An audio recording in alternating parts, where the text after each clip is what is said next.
Warga Palestina dan Israel ngerayain pulangnya para tahanan dan sandera, sementara Trump bilang ini hari baru yang bersejarah di Timur Tengah.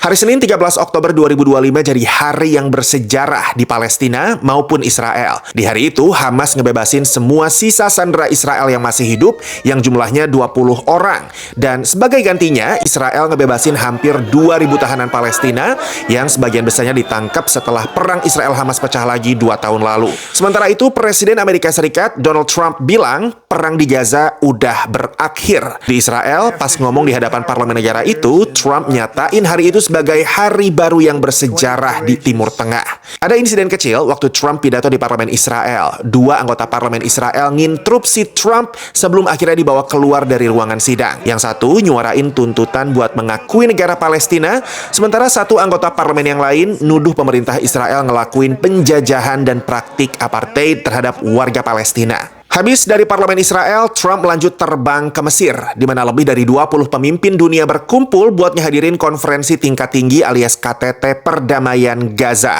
termasuk Presiden Prabowo dan Presiden Otoritas Palestina Mahmud Abbas. Perdana Menteri Israel Benjamin Netanyahu nggak datang. Alasan resminya karena adanya Hari Besar Yahudi, tapi laporan dari beberapa media katanya karena Presiden Turki Recep Tayyip Erdogan dan beberapa pemimpin lain nolak kehadiran Netanyahu dan ngancem nggak bakal jadi datang. Di sana, di Mesir, Qatar, Mesir, Turki, dan Amerika nandatanganin pernyataan sebagai penjamin perjanjian gencatan senjata buat mengakhiri perang di Gaza. Dalam pidatonya, Trump bilang mungkin pembangunan kembali wilayah Gaza adalah bagian paling gampang dalam proses perdamaian ini.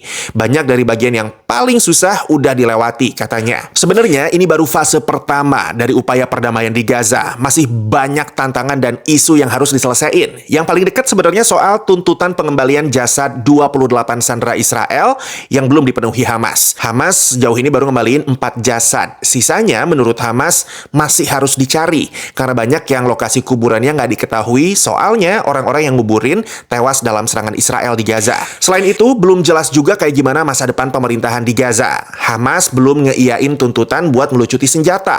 Terus siapa nih yang bakal ngedanain pembangunan kembali Gaza yang hancur lebur diserang Israel 2 tahun terakhir? Yang menarik, di tengah itu semua, beberapa media Israel dan Amerika sempat ngeberitain bahwa ada kemungkinan Presiden Prabowo bakal mengunjungi Israel hari Selasa. Dan bagaimana hal itu merupakan sebuah sinyal positif akan perluasan upaya normalisasi hubungan Israel dengan beberapa negara lain. Kabar itu langsung dibantah sama Menlu Sugiono. Follow buat update berita yang gampang dicerna tiap hari di TikTok, Instagram, YouTube, dan Thread Rifan Updates.